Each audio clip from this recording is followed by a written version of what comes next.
사망 죽음 권세 이기시고 부활하신 주님의 은총이 여러분과 함께 하시기를 축복합니다.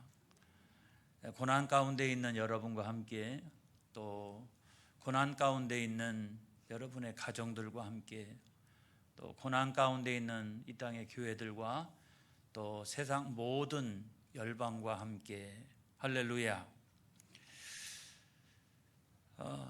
신앙에 대해서 여러 가지로 정의할 수 있지만 저는 그 중에 하나가 징검다리라고 생각합니다. 제가 목사가 된 것도 가만히 생각해 보면 중학교 1학년 때 제 친구가 복음을 전했기 때문입니다. 나중에 성장해서 저는 목사가 되었고요. 그 친구는 장로님이 되었습니다. 저는 또 여러분 앞에서 복음을 전하고 있습니다. 여러분, 부활하신 예수님을 첫 번째로 만난 사람이 있었죠. 그 사람이 부활의 복음을 증거했어요. 그리고 그것을 예수님의 제자들이 믿었고요. 예수님의 제자들은 거의 다 순교에 이르기까지 나가서 복음을 전했습니다. 그리고 오랜 시간이 흘러서 오늘날 전 세계의 인구의 3분의 1이 예수를 믿습니다. 그 믿음이 다 진짜냐, 명목상의 믿음은 없느냐 하는 것을 차치하고 자칭 나는 그리스도를 믿는다라고 하는 사람이 전 세계에서 3분의 1 정도를 차지하고 있어요. 누군가는 징검다리 역할을 했기 때문에 하나님 나라는 이와 같이 확장된 줄로 믿습니다. 우리 부모가 징검다리일 수도 있고요. 또 내 친구가 징검다리일 수도 있고요. 내가 한 번도 만난 적이 없는 어떤 전도자가 나에게 징검다리가 될 수도 있습니다. 우리가 이런 사람들을 뭐라고 정의하느냐? 증인이라고 말합니다. 증인. 그 사람은 증인을 만났고요. 그리고 다른 사람들에게 자기가 증인이 된 것입니다. 그래서 증인과 증인, 징검다리가 되어서 하나님의 나라는 오늘도 여전히 확장되어지고 있는 줄로 믿습니다. 할렐루야. 여러분, 오늘 성경 말씀에 보면 세 여인이 등장하고 있습니다. 그 세 여인은 그 십자가에 달리신 주님을 목격한 사람들이었어요. 안식일이 지나자마자 그 여인들은 향품을 준비하기 시작을 합니다. 그리고 안식 후 첫날이 되어서 그 향품을 가지고 예수님의 무덤을 찾아갑니다. 그 장면을 보면 안식일이 지나가기를 아주 노심초사하면서 기다렸던 것 같아요. 왜냐하면 안식일에는 꼼짝을 못하니까, 움직일 수가 없으니까. 그런데 안식일이 딱 지나자마자 이 여인들은 향품을 가지고 그 무덤을 찾아갑니다. 여러분, 거기에는 아직도 군병들이 지킬 수도 있고, 또 예수님의 무덤을 찾아간다고 하는 것은 엄청나게 위험한 그런 일인데도 불구하고 이 여인들은 이것저것 생각하지 않았습니다. 그저 예수님 사랑하고 또 예수님 존경하는 그와 같은 마음을 가지고 찾아가고 있는 거죠. 사랑하는 성도 여러분, 신앙이란 순수한 마음을 가져야 합니다. 할렐루야. 우리가 신앙생활할 때 순수한 마음이 굉장히 중요한 거예요. 이것저것 다 재고 가리고 그게 아니라 하나님은 그 순수한 마음을 들어서 첫 번째 증인이 되게 하신 줄로 믿습니다. 할렐루야. 그래서 이 여인들이 무덤을 향해서 달려가는데 딱 한 가지 염려는 있었어요. 염려. 그때 당시만 해도 무덤의 문이라고 하는 것이 돌로서 이렇게 막는 건데 그 돌이 엄청나게 힘이 크더라. 성경이 말씀하고 있는 것처럼 엄청나게 커서 우리가 3명이 가가지고 그거를 민다 한들 옮겨질 수 있으랴. 누가 그 큰 돌을 옮길 수 있으랴. 그런 염려를 가지고 갔어요. 만약에 상식적으로 생각한다면 우리는 못해, 우리는 안 돼. 그렇지만 그 여인들은 달려가면서 그래도 우리 3명이니까 한번 밀어볼 테야, 그런 마음을 가지고 달려갔어요. 저는 그걸 보면서 신앙생활이란 뭐냐? 신앙생활이란 최선을 다하는 것이다. 그냥 믿음을 가지고 최선을 다하는 것이다. 최선을 다하는 것이다.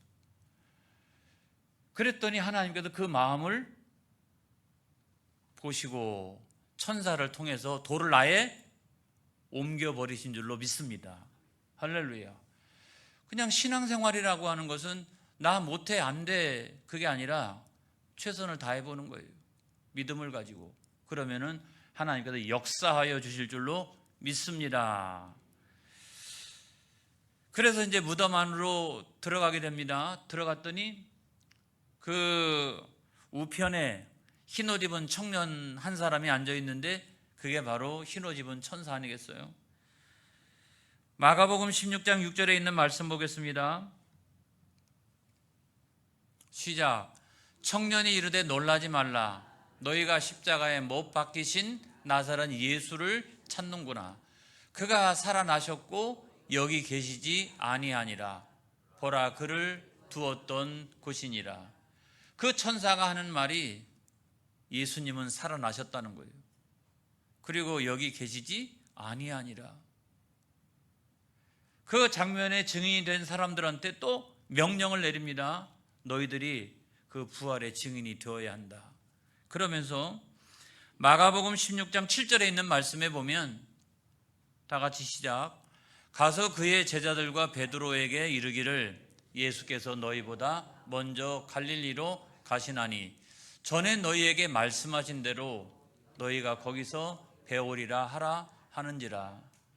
예수님께서 먼저 갈릴리에 가 계시니까 거기서 예수님을 만날 수 있을 것이다. 그렇게 이야기를 하는 거예요. 너희들이 가서 제자들에게 전하라. 이 말은 뭐예요? 너희들이 부활의 증인이 되라. 증인이 되라. 가서 전해서 그 제자들과 함께 갈릴리로 오라. 그렇게 이제 명령을 내리는 거죠. 자, 이 명령을 받았어요. 이 명령을 받고 난 다음에 담대하게 가가지고 제자들에게 전했습니까? 안 전했잖아요. 떨면서. 물론 충분히 이해가 되죠. 떨면서 두려워하는 마음을 가지고 도망쳤어요. 그냥 도망치고 아무에게도 알리지 아니하니라. 그런 담대함이 없는 거예요. 우리가 신앙생활이라고 하는 것은 믿었으면 이 담대함이 필요한 것입니다. 담대함이.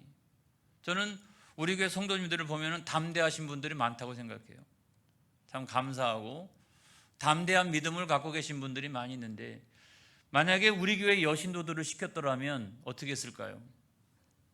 쫓아가가지고 잠자고 지금 숨어있는 제자들 깨워가지고 남자들이 말이야 뭐하고 있는 거냐고 하면서 홍군역을 내고 막 일어나라고 얘기하고, 내가 조금 전에 천사를 만났는데 천사가 하는 말이 예수님 살아나셨대. 여기 계시지 아니하니라. 그리고 갈릴리에서 만나자고 했다는 거예요. 그 명령을 전하지 않았겠어요? 전하지 않았겠어요? 여러분, 그런 담대함이 있어야 되는 것입니다. 담대함이. 자, 그런데 문제가 생겼어요. 여기에 제가 말씀드리려고 하는 핵심이 바로 여기 있습니다. 여기 문제가 생겼어요. 그 세 여인이 아무에게도 이것을 전하지 아니하였다는 거예요. 우리에게 성도님들 같으면 당장 가가지고 전했겠지만 이 세 여인들은 떨면서 아무에게도 전하지 않았어요. 그 결과 어떤 일이 일어날까요? 아무에게도 만약에 전하지 않았다라고 하면 어떤 일이 일어날까요? 징검다리가 끊기는 거죠. 복음의 징검다리가 이렇게 계속 이어져 가야 되는데 복음의 징검다리가 끊기는 거죠. 하나님 나라의 확장은 거기서 멈추는 거죠. 오늘날 우리 이 시대에 우리가 증인이 되는 것이 왜 중요하냐면 바로 이와 같은 거예요. 징검다리가 끊기는 거거든요. 우리 가족에게 끊기기 시작하고 다른 사람들에게 끊기기 시작하고 하나님 나라가 거기서 멈춰지기 시작을 하고 그것이 바로 우리 인간의 연약함 같은 거예요. 우리 연약함은 참 이렇게 변화되어지기가 어려워요. 저도 목회하면서 많이 느낍니다만은 그 연약함이란 참 이렇게 극복하기가 쉽지 않아요. 인간 본래에 가지고 있는 그 연약함, 이것 때문에 모든 것들을 이렇게 내려놓는 경우가 참 많죠. 그랬을 때 거기서 끝났느냐? 그게 아니라 예수님께서 직접 찾아가십니다. 그게 바로 오늘 성경 말씀이잖아요. 누구에게 찾아갔습니까? 그 세 명의 여인 가운데 한 여인이었던 막달라 마리아에게 찾아갑니다. 할렐루야. 그래가지고 너무나 기뻐가지고 가서 전했더니 믿지 아니하더라. 그래서 이것만 갖고 안 되겠구나 싶어가지고 이번에는 2명의 제자에게 나타나셨어요. 다른 모양으로 나타나셔서 그들에게 충분히 대화하시고 그러고 난 다음에 당신이 누구신지를 드러내셨습니다. 그래서 2명의 제자들도 오던 길을 되돌아가가지고 제자들한테 가가지고 또 얘기했더니 이번에도 역시나 믿지 아니하더라 그랬어요. 여러분, 우리가 이거를 생각해 보면 신앙생활에도 참 지혜가 있어야 되겠다 이런 생각이 들어요. 여러분, 신앙생활 하면서 어리석은 여러분들이 되지 않기를 주의 이름으로 축복합니다. 자, 증인이 가가지고 전했는데도 불구하고 듣고도 믿지 아니하니라. 두 번째로는 역시나 믿지 아니하니라. 이게 얼마나 확실한 진리인지를 제가 지금부터 한번 말씀을 드려볼게요. 여러분, 유대인들에게 있어서 2라고 하는 숫자는 굉장히 중요합니다. 굉장히 중요해요. 자, 막달라 마리아에게 한 번 나타났죠. 그 다음에 2명의 제자들에게 또 한 번 나타났죠. 그럼 몇 번인가요? 2번이잖아요. 한 사람에게 나타나서 안 되니까 이번에는 제자 한 사람이 아니라 2사람에게 나타났거든요. 이 2라고 하는 숫자는 재판정에서도 증인이 증언을 할 때 그것이 얼마나 확실한 것인가라고 이야기할 때 한 사람이 이야기하면 자기가 꾸며낸 얘기가 될 수도 있잖아요. 그런데 똑같은 상황을 2사람이 목격하고 똑같이 얘기한다면 이거는 너무너무나 확실한 거다 그런 거예요. 그러니까 2명의 제자가 가가지고 이야기했는데도 불구하고 역시나 믿지 아니하더라. 여러분, 눈이 열리는 저와 여러분이 되어지기를 축복합니다. 지혜가 있기를 주님의 이름으로 축복합니다. 그래서 우리가 늘 분별력이 있어야 돼요. 하나님 말씀을 듣고도 믿지 아니하더라. 하나님 말씀을 듣고도 역시나 그 다음 주에도 믿지 아니하더라. 그러면 안 되잖아요. 그러면 아무런 역사가 일어나지 않잖아요, 여러분. 그래서 예수님께서 마지막으로 동원한 방법은 뭐냐면 아예 그러면 11명이 다 모여있는 곳에 음식 먹을 때 아예 그냥 나타나신 거예요. 아예. 여러분, 예수님께 나타나셔가지고 그 제자들을 통해서 증언하고 막달라 마리아를 통해서 증언하고 했는데도 불구하고 믿지 않았던 그 제자들을 향해서 예수님 나타나셔가지고 하셨던 말씀이 뭐냐면 책망하는 말씀이었어요. 믿음이 없음을 책망하고 증인들의 증언을 믿지 않는 것을 예수님께서 책망하셨어요. 자, 이것을 보면 말이죠, 부활이라고 하는 것이 얼마나 믿기 어려운 사실인가, 믿기 어려운 진리인가 라고 하는 것을 우리가 깨닫게 돼요. 아니, 당신의 제자들까지도 지금 듣고도 믿지 아니하고 역시나 믿지 아니하고 이랬잖아요.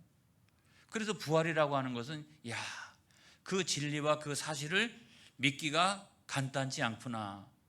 성령 하나님께서 은혜를 부어주셔야 될 줄로 믿습니다. 그래서 우리가 예배 때마다 사도신경을 암송하잖아요.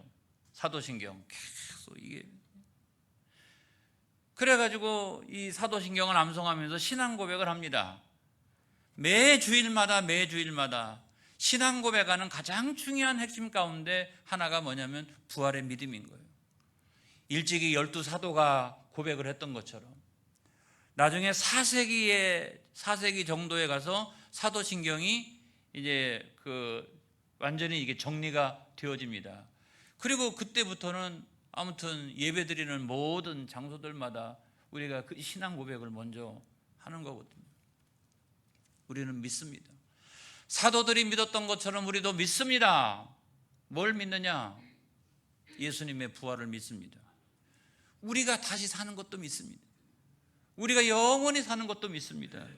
이거를 고백하는 거예요. 한번 볼까요? 사도신경 가운데 부활에 관련한 부분만 보면 시작. 장사한 지 사흘 만에 죽은 자 가운데서 다시 살아나시며, 이는 예수님에 대한 신앙 고백이잖아요. 또 몸이 다시 사는 것과 영원히 사는 것을 믿사옵나이다. 아멘. 그 예수를 믿으면 어떻게 되느냐? 우리도 몸이 다시 살고 영원히 사는 것을 믿습니다. 이거를 그냥 매주일마다 사도들의 신앙의 고백을 통해서 우리가 그 증언과 그 고백과 그 진리를 듣잖아요. 그럼에도 불구하고 야, 부활의 믿음을 갖는다고 하는 것이 이 간단한 것은 아니구나. 왜 잘 안 믿어질까? 저는 여기에 조금 설명이 더 필요하다고 생각합니다. 이 사도신경의 부활에 대한 신앙 고백은 너무 간결하다는 생각이 들어요. 암송을 해야 되니까. 암송하는 것이 너무 길으면 암송이 안 되잖아요. 그러니까 암송하는 것은 짧게 해가지고 암송이 가능하도록 그렇게 한 거예요. 그래서 예수 믿는 사람들에게 또 하나 중요한 신앙 고백서가 있나니 그게 웨스트민스터 신앙 고백서라고 생각을 해요. 그건 분량이 엄청나게 많거든요. 151명의 신학자들과 평신도 대표들이 모여가지고 5년 동안에 우리가 믿는 신앙 고백, 창세기로부터 시작해가지고 어디까지? 요한계시록까지 성경 전체를 놓고서 그거를 우리 모두가 잘 알기 쉽게 교리화하고 신앙 고백으로 만들어 놓은 거거든요. 그래서 개혁교회의 신앙 고백은 다 거기로부터 시작이 되고, 오늘날 칼빈주의 장로교회의 그 교리 또 신앙 고백은 다 거기에서 이렇게 연관되어져서 나오고 있는 거예요. 그리고 오늘날 미국의 청교도라든지 오늘날 한국의 장로교단 대부분은 다 이 신앙 고백서와 이것을 기본적인 표준의 어떤 교리화 또 그렇게 믿고 있어요. 그렇게 고백하고 있어요. 여기에 보면 여러분 32장에 사람의 사후 상태와 부활에 관하여 라고 하는 신앙 고백이 나옵니다. 우리가 왜 잘 못 믿느냐? 그거는 뭐냐면 사람이 죽고 난 다음에 어떻게 되느냐 하는 것과 부활에 대한 것을 확신이 없기 때문에 그래요. 한번 보겠습니다. 읽어볼까요? 사람의 육체는 죽은 후에 티끌로 들어가서 썩어버린다. 그러나 그들의 영혼은 죽거나 자는 것이 아니라 죽지 않는 생을 가지며 죽은 후에는 그것을 주신 하나님께로 돌아간다. 의로운 자의 영혼은 완전히 거룩하게 되어 가장 높은 하늘에 올라간다. 거기서 그들은 빛과 영광 가운데서 하나님의 얼굴을 보며 그들의 육신이 완전히 구속되기를 기다린다. 사악한 자의 영혼은 지옥에 던지운다. 거기서 그들은 고통과 어두움 가운데서 대심판의 날을 기다리고 있다.